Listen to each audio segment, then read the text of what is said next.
अस्सलाम वालेकुम फ्रेंड्स। आज मैं आपके लिए एक और रेसिपी लेकर आई हूँ जो कि करी की रेसिपी है। ये मटन पाया करी की रेसिपी आज हम आपके साथ शेयर करने जा रहे हैं। ये रेसिपी बनाने के लिए यहाँ पर मैंने करीब 8 पाए लिए हैं। ये वज़न में करीब 1 किलो होंगे। और ये हम सबसे पहले इन्हें उबाल लेंगे। उबालने के लिए जो चीज़ें हमें चाहिए मैं आपको दिखा देती हूँ। यहाँ पर मैंने 1 टीस्पून सॉल्ट यानी कि नमक लिया है। यहीं पर फेनल सीड्स यानी कि सौंफ हाफ टी स्पून ली है। 10 to 12 क्लोव्स मैंने गार्लिक के लिया है और 2 बे लीव्स यानी कि तेज़ पत्ता लिया है। अब सबसे पहले हमें क्या करना है, हमें यहाँ पर सबसे पहले मैं प्रेशर कुकर का इस्तेमाल कर रही हूँ, गलाने में आसानी हो जाएगी। यहाँ पर हमने मटन पाया अपने डाल दिया है इसमें, और यहीं पर ये नमक और सौंफ और लहसुन और ये तेज़ पत्ता हम डाल देंगे।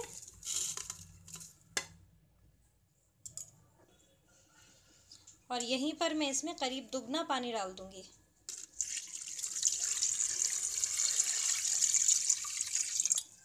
देखिए खूब अच्छे से हमें ये पूरा जग हमने ये पानी का डाल दिया है और अब हम इसे पकाने रख देंगे। यहाँ पर मैं गैस पर रख चुकी हूँ। अब हम इसे ढक करके करीब, पहले तो हम एक सीटी पूरी देंगे, उसके बाद हम करीब 10 से 15 मिनट इसे लो फ्लेम पर पकाएंगे।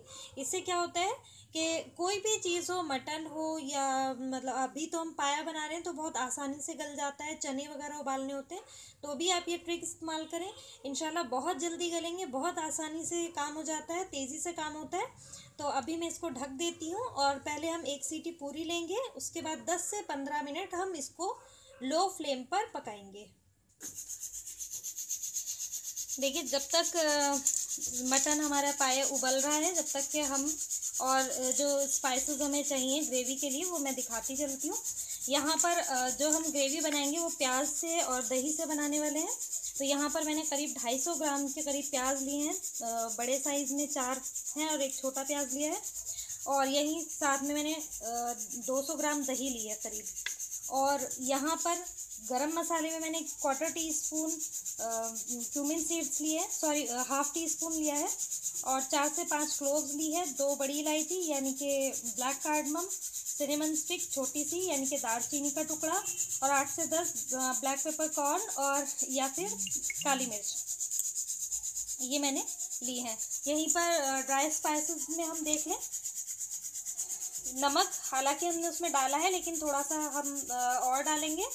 आप टेस्ट इस बात का ध्यान रखें नमक डालते वक्त कि आपने नमक डाला है। तो मैं यहाँ पर हाफ टी स्पून नमक ले रही हूँ यानी कि सॉल्ट, 1/4 टीस्पून टर्मरिक पाउडर यानी कि हल्दी powder, 1.5 teaspoon red chilli powder यानी कि लाल मिर्चों का पाउडर, 3 टेबल स्पून मैंने कोरिएंडर पाउडर यानी कि धनिया का पाउडर लिया है, और 2 टीस्पून ही फुल मैंने जिंजर गार्लिक पेस्ट लिया है। तो अब हम सबसे पहले इन प्याज को पेस्ट बना लेंगे। तो अभी मैं पेस्ट तैयार कर लेती हूँ, फिर आगे की रेसिपी हम तैयार करेंगे। देखिए यहाँ पर हम अनियन पेस्ट तैयार कर चुके हैं। अब क्या करना है, जो हमने ये गरम मसाला लिया है इसे भी हम थोड़ा सा क्रश कर लेंगे, बारीक पाउडर नहीं बनाना है, क्रश कर लेना है। तो अब मैं इसे भी क्रश कर लेती हूँ। देखिए यहाँ पर मैं ये गरम मसाला क्रश कर चुकी हूँ। आपने मुझे देखा होगा अक्सर कि मैं नॉन वेजिटेरियन डिशेस में ज़्यादातर इस तरह से कूट करके मसाला इस्तेमाल करती हूँ। वो इसलिए क्योंकि जब हम गरम मसालों को थोड़ा सा क्रश कर लेते हैं तो उससे जैसे ही हम तेल में डालते हैं तो खूब खुल करके उसकी खुशबू उन मसालों की फूट पड़ती है। तो आप इस तरह से ट्राई करें, इंशाल्लाह आपको बहुत फ़र्क नज़र आएगा, डिश आपकी एकदम हटके बन जाएगी, अलग हो जाएगी। तो अब हम आगे की रेसिपी देख लेते हैं, क्या तैयार कर लेते हैं। यहाँ पर हमारा मटन पाया बनते हुए भी काफ़ी देर हो चुकी है, 10 से 15 मिनट हो चुके हैं, और मैं फ्लेम बंद कर चुकी हूँ। जब तक इसकी विसल निकलती है, सीटी निकलती है, हम आगे की रेसिपी तैयार कर लेते हैं।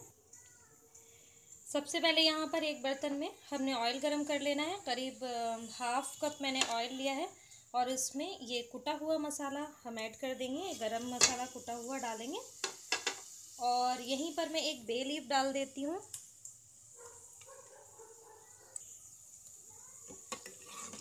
ये देखिए ज़रा ये पक चुका है। अब हम इसमें डालेंगे जिंजर गार्लिक पेस्ट,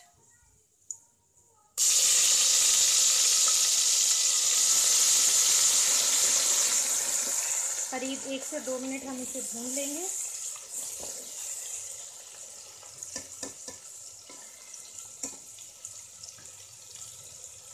चलाते हुए हमें इसे भूनना है, हल्का सा सुनहरा होने देना है इसको।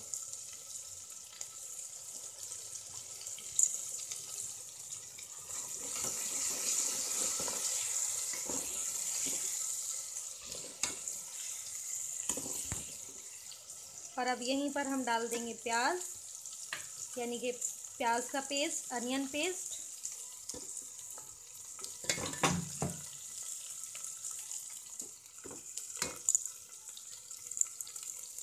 सॉरी, यहाँ पर हम अनियन पेस्ट ऐड कर चुके हैं और फ्लेम हमारी फुल है। इसे भी हमें करीब सुनहरा होने तक, हल्का सा कलर इसका चेंज हो जाए अनियंस का, तब तक भूनना है।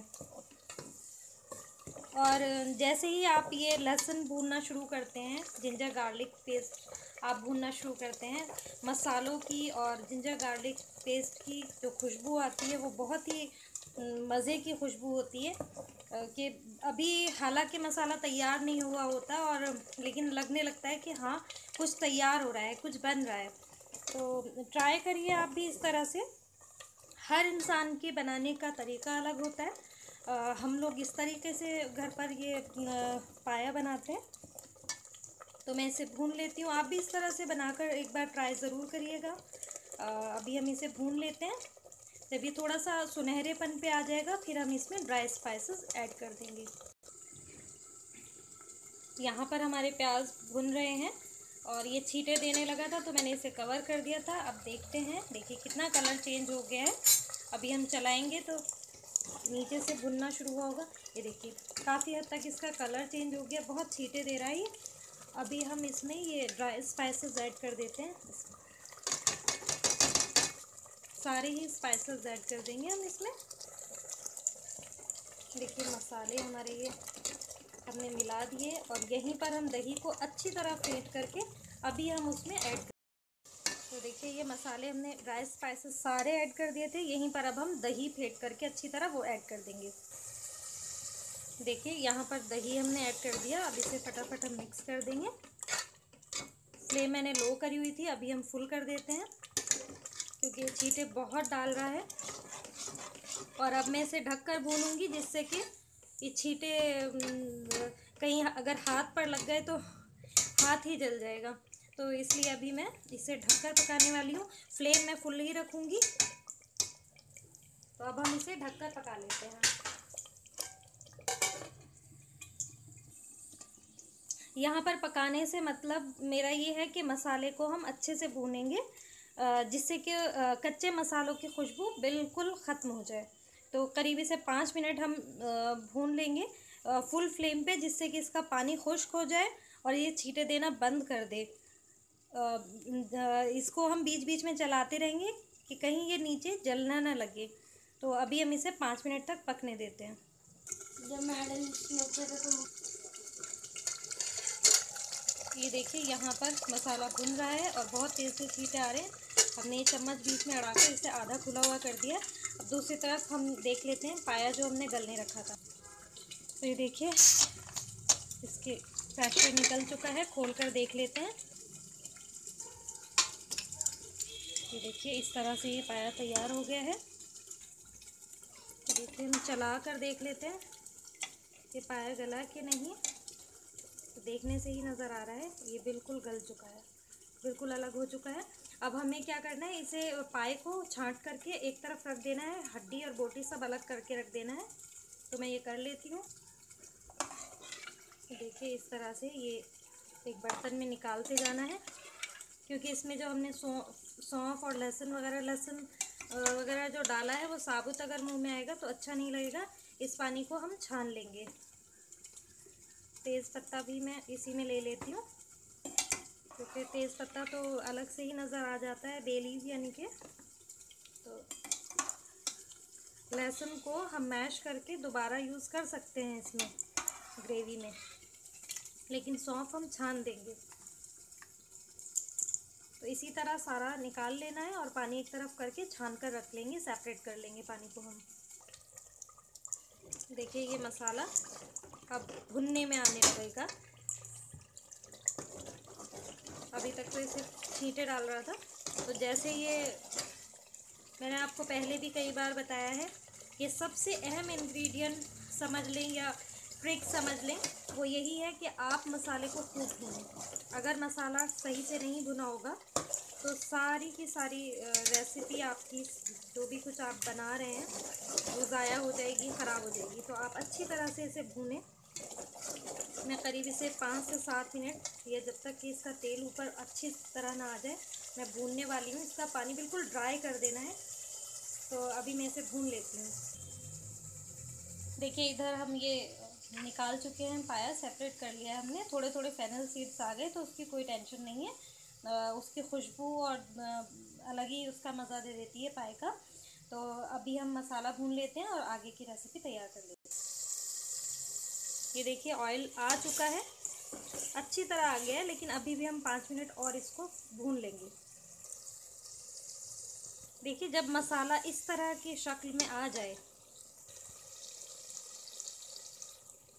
देखते हैं आप, ये जब ये इस तरह के शक्ल में आ जाए तो समझें कि मसाला तैयार है। ये देख रहे हैं आप कितना थिक हो जाता है ये। इसकी फ़िक्र ना करें कि ये दोबारा से ऑयल अंदर चला गया। जैसे ही हम इसमें पानी डालेंगे तो दोबारा से उसका ऑयल ऊपर आ जाता है। हालांकि थोड़ा इसमें अभी भी ऑयल है। अब हम इसमें ये पाए ऐड कर देंगे और इसे फिर से भूनेंगे। करीब 2 से 3 मिनट ही हमें अब भूनना है, या आप ये समझें कि अच्छे से मिक्स कर देना है हमें से। देखिए ये हमने मिक्स कर दिए। अब हम इसमें ये पानी ऐड कर देंगे।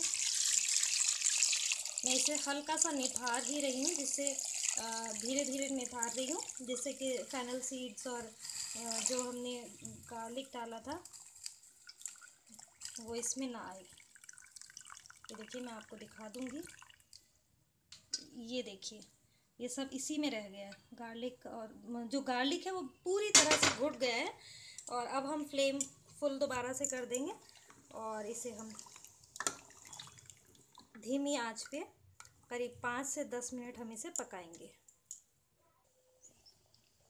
देखिए पानी डालते ही के साथ किस तरह से अभी उबाल ठीक से आया भी नहीं है और पूरा ऑयल ऊपर आ गया। तो ऑयल की टेंशन बिल्कुल ना लें। भूनते भूनते वो दोबारा अंदर चला जाता है, उसकी कोई टेंशन नहीं है। ये दोबारा से जैसे ही आप कंसिस्टेंसी जितनी भी लिक्विड रहेगी, उतना पानी उतना ही आपका जो ऑयल है वो तैर कर ऊपर आ जाता है। इस वक्त आप नमक चख लें, और नमक की अगर ज़रूरत है तो नमक आप डाल दें।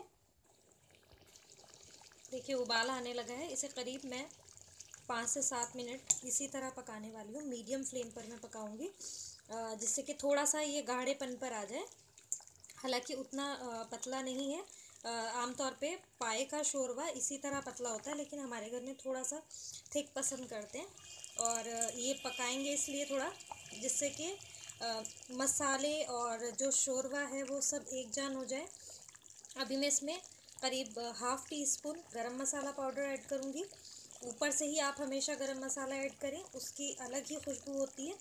तो मैं अभी इसमें ½ टी स्पून करीब गरम मसाला पाउडर ऐड कर रही हूँ।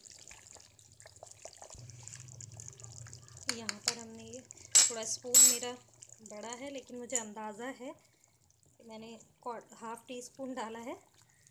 तो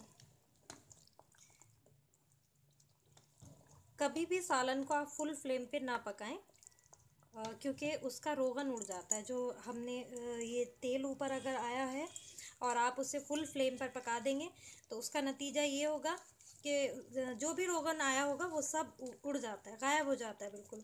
तो हमेशा मीडियम या लो फ्लेम पर ही आप पकाएं।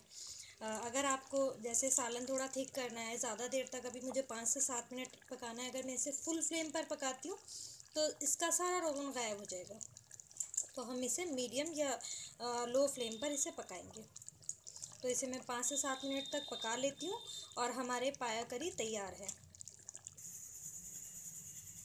लीजिए जनाब, तैयार है पाया करी। तो यहाँ हमने मटन पाया तैयार कर लिया है, और इसको मैंने जिंजर जूलियन से और कॉरिएंडर लीव्स से इसको प्रेजेंट किया है। और आप भी बनाइए, मुझे भी बताइए आपको कैसा लगी ये रेसिपी और आपकी कैसे तैयार हुई है, ज़रूर बताइए। और उम्मीद करती हूँ आपको ये रेसिपी ज़रूर पसंद आएगी। आप मुझे लाइक और सब्सक्राइब करना बिल्कुल ना भूलें। दुआओं में याद रखें। अल्लाह हाफिज़।